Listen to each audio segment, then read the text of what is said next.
ఇక్కడ ఏదైతే సరే కేటీఆర్ గారు మాట్లాడారో, రేవంత్ తెలంగాణకు పట్టిన దయ్యం అని మాట్లాడుతున్నారు. నిన్న నైట్ నుంచి దయ్యాల గోలే నడుస్తుంది.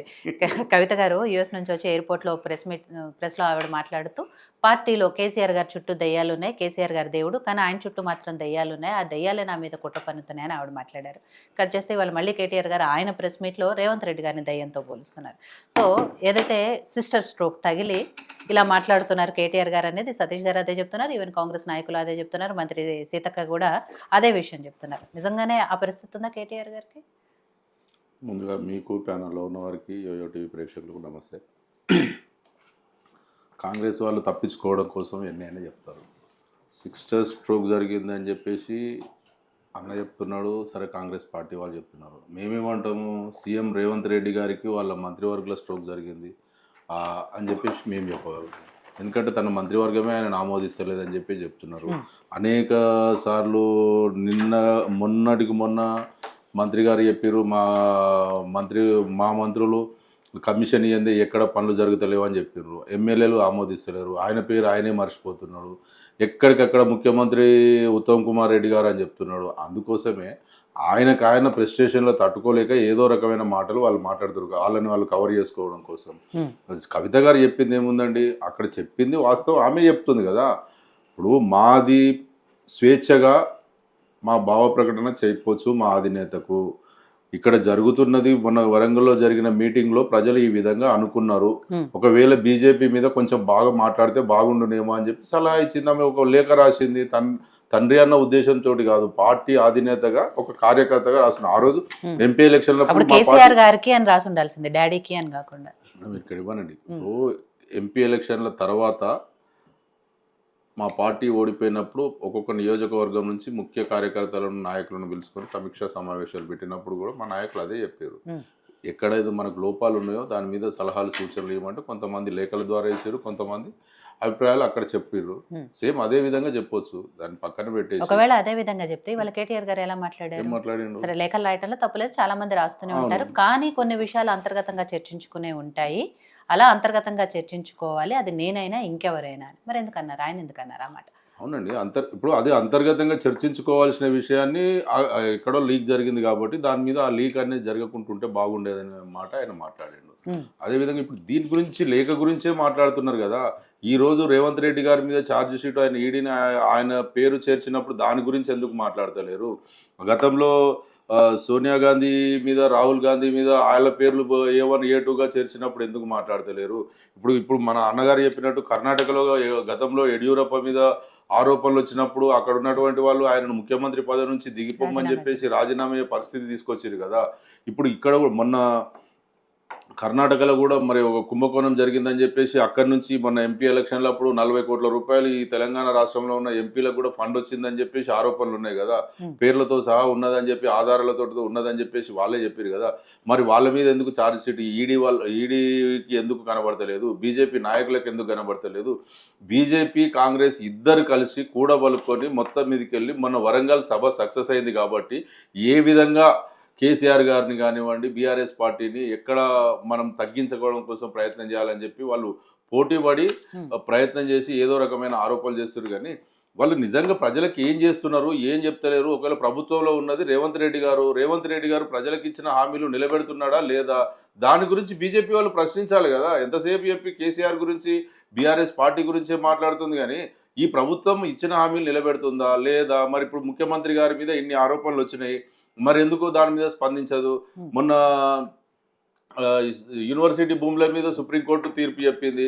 అదేవిధంగా కాళేశ్వరం మీద కూడా ఇది ఏం ఇబ్బందికర లేదని చెప్పేసి తీర్పు ఇచ్చింది. ప్రతి దాని మీద ఎక్కడైనా బీఆర్ఎస్ పార్టీకి అనుకూలంగా ఉన్నా కానీ బీఆర్ఎస్ పార్టీని విమర్శించినట్టే బీజేపీ పార్టీ మాట్లాడుతుంది. కానీ అదేవిధంగా ప్రభుత్వాన్ని ఎందుకు విమర్శించదు? ప్రభుత్వం ఇచ్చిన హామీలు నిలబెట్టుకోకపోతే ఎందుకు విమర్శించదు? అదేవిధంగా ఇప్పుడు ఈరోజు మా నాయకుడు చెప్పిన విధంగా గతంలో పొంగులేటి శ్రీనివాసరెడ్డి గారి ఇంటి మీద, మంత్రిగా ఉన్నటువంటి శ్రీనివాసరెడ్డి గారి ఇంటి మీద ఈడీ సోదాలు జరిగినప్పుడు ఆ ఈడీ సోదాలలో మరి 2 రోజులు వరుసగా మీడియా కథనాలు ఏ విధంగా వచ్చిందో మనం అందరం చూసినాం. మరి ఆ రోజు మొత్తం నోట్ల కట్టలకు మిషన్లే పోతున్నాయి, మొత్తం సూట్ కేసులు నిండుతున్నాయి, ఆస్తులు దొరికినాయి అవన్నీ అన్నారు.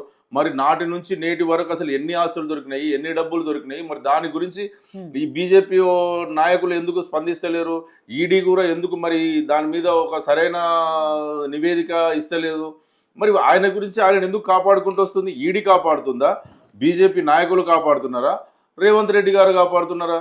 మీ మొత్తం మీదకి వెళ్ళి ఒక్కరికొకరు. ఇప్పుడు రేవంత్ రెడ్డి గారికి ఇద్దరు బాసులు. ఇక్కడ ఢిల్లీలో రాహుల్ గాంధీ ఒక బాస్ అయితే మోడీ గారు కూడా ఒక బాసే. ఆయన ఇద్దరికి సమాన దూరంగా, ఇద్దరికి సమానంగా మరి అదే ఇక్కడ పార్టీని కాపాడుకుంటుండు, అక్కడ ఆయన పదవిని కాపాడుకుంటున్నాడు. ఎందుకంటే రేవంత్ రెడ్డి గారిని ఒకవేళ పక్కన తప్పిస్తే రేపు పొద్దున ఏం జరుగుతుందో అన్న ఉద్దేశంతో వాళ్ళు కూడా అధిష్టానం కూడా భయపడి ఈయనను కాపాడుకుంటూ వస్తుంది. ఈయన మీద ఉన్న కేసును కూడా కాపాడుకోవడం కోసం మోడీకి దగ్గరగా ఉండి మోడీ గారితోటి మొన్న జపాన్ పర్యటన పోయిండు. జపాన్ పర్యటన ఆల్రెడీ ఆయన పేరు ఉన్నదని తెలిసి జపాన్ పర్యటన పోయిండు. రాగానే ఇప్పుడు మీరున్నారు పలానా ఆయన చెప్తే డబ్బులు ఇచ్చిన పలానా సత్యం చెప్తే అంటే ఆయన మీద కేసు కాదు అది. రేవంత్ రెడ్డి గారు చెప్తే మేము దానికి డబ్బులు ఇచ్చినాము, అట్నే అహ్మద్ పటేల్ గారు చెప్తే ఈయన డబ్బులు ఇచ్చినాము అంటే వాళ్ళకు హిమాచల్ ప్రదేశ్ నుంచి ఎంపీ టికెట్ ఇస్తాము, పార్టీలో మీకు సముచిత స్థానం 50 లక్షల రూపాయలు కావాలని చెప్పేసి 30 లక్షల రూపాయలు బ్యాంకు నుంచి ట్రాన్స్ఫర్ అయిన దానికి సంబంధించిన మీకు ప్రూఫ్ చూపిస్తున్నారు. 20 లక్షల రూపాయలు నగదు ఇచ్చినామని చెప్పేసి సాక్ష్యాలతో సహా చూపిస్తున్నారు కదా. సందాలు తీసుకోలేదు ప్రైవేట్ 2000 కోట్ల రూపాయలు అవినీతి జరిగినప్పుడు ప్రైవేట్ పేపర్ 2000 కోట్ల రూపాయలు అవినీతి జరిగినప్పుడు దానికోసం ఈడీకి ఏం పనిలేదా? ఈడీ పోయి అక్కడ సోనియా గాంధీ మీద, రాహుల్ గాంధీ మీద, ఒక ముఖ్యమంత్రి మీద చార్జ్ షీట్ లో పేరు చెప్పినప్పుడు అది చిన్న పేపర్ కి సంబంధించిందేనా? అరే మీరు చెప్పడానికి కూడా ఒకసారి ఆలోచన చేయాలి. అది కేంద్ర ప్రభుత్వం సంస్థ. అది కేంద్ర ప్రభుత్వ సంస్థనే రాష్ట్ర ప్రభుత్వాన్ని కాపాడుతుందని చెప్తున్నాం మేము. కేంద్ర ప్రభుత్వ సంస్థనే కేంద్ర ప్రభుత్వం, బీజేపీ ప్రభుత్వం రాష్ట్ర ముఖ్యమంత్రిని, రాష్ట్ర ప్రభుత్వాన్ని కాపాడుకుంటూ వస్తుంది. అందుకోసమే ఇక్కడ ఉన్నటువంటి ఈ నాయకులు, ఈ బీజేపీ రాష్ట్రంలో ఉన్నటువంటి బీజేపీ నాయకులు కూడా ముఖ్యమంత్రి గారిని కాపాడుతున్నారు. అదే కర్ణాటకలో జరిగిన ఇప్పుడు ఆ ఇష్యూ మీద డీకే శివకుమార్ మీద ఈ రాజీనామా చేయాలని చెప్పి కర్ణాటక బీజేపీ పార్టీ అక్కడ ధర్నాలు చేస్తుంది. మరి ఈ తెలంగాణ బీజేపీ పార్టీ ఎందుకు దాని మీద ఒక్క ప్రెస్ మీట్ కూడా పెట్టలేదు? ఎందుకు పెట్టలేదు అంటే ముఖ్యమంత్రి గారు, బీజేపీ పార్టీ నాయకులు ఇద్దరు కలిసి అపూర్వ సోదరులే కాబట్టి వాళ్ళు ఖచ్చితంగా ఒకరికొకరు సహకరించుకుంటున్నారు. రాష్ట్ర ప్రభుత్వానికి ఢిల్లీ ప్రభుత్వం, ఢిల్లీ ప్రభుత్వానికి రాష్ట్ర ప్రభుత్వం సహకరిస్తుంది. కోర్టు తెలుస్తుంది. ఈడీ నోటీసులు వచ్చిన నేరస్తులు అయిపోతారా మేడం? అట్లా అనుకుంటే నాకు మొన్న ఒక కేసులో నాకు కూడా పంపించిన నోటీసు, నేను చెప్పేసి వచ్చిన అల్లివాడికి కూడా నేను చెప్పేసి వచ్చిన. అంటే దాన్ని నోటీసులు వస్తే కేసులా, నేరస్తులా? నోటీసులు ఇచ్చినంత మాత్రం నేరస్తులు అయిపోతారా? కేసీఆర్ గారు కూడా నోటీసులు వచ్చినాయి. అవును, మరి నేరస్తుడా? మేము చెప్పినామా? శిక్ష పడ్డప్పుడు తెలుస్తుంది మేడం. ఇప్పుడు మన కవిత గారు పోయిండ్రు, ఆమె నేరస్తుడా? అరెస్ట్ చేసిర్రు. రేపు తీర్పు వచ్చినప్పుడు ఆమె నేరం నిర్ధారణ జరిగినప్పుడు వాళ్ళు నేరస్తుగా అవుతారు. అప్పటిదాకా దోషి మాత్రమే. అట్లా అనుకున్నప్పుడు ఆరోపణలు వచ్చినప్పుడు ఆరోపణ మాత్రమే, నేరస్తులు కాదని ఈ రోజు ఎట్లా మాట్లాడుతున్నారో ప్రతి విషయంలో కూడా మీరు అదే అవినీతి జరిగింది. అరే ఇప్పుడు అన్న ముఖ్యమంత్రి గారి పిల్లనిచ్చిన మామనే 94,000 కోట్ల రూపాయల ప్రాజెక్టు కాళేశ్వరం అని చెప్తే 1,00,000 కోట్ల రూపాయలు ఎట్లయిందని చెప్పేసి రేవంత్ రెడ్డి గారి ప్రభుత్వాన్ని విమర్శిస్తుండు, క్వశ్చన్ చేస్తుండు. పిల్లనిచ్చిన మామ, ఆయనకు సమాధానం చెప్పండి మీరు. అరే మీరు చెప్పండి అన్న. ఇప్పుడు ప్రభుత్వం దగ్గర లెక్కలు ఉంటాయి కదా, కాళేశ్వరం ప్రాజెక్టుకు ఎన్ని డబ్బులైనాయి, ఎన్ని లక్షల కోట్లు అయినాయి? 94,000 కోట్ల రూపాయలు, 1,00,000 కోట్ల రూపాయలు అవినీతి ఎట్లా జరిగింది? దానికి సమాధానం చెప్పండి మీరు. వాస్తవానికి 1,50,000 కోట్ల రూపాయలు ఎట్లా జరిగిందండి?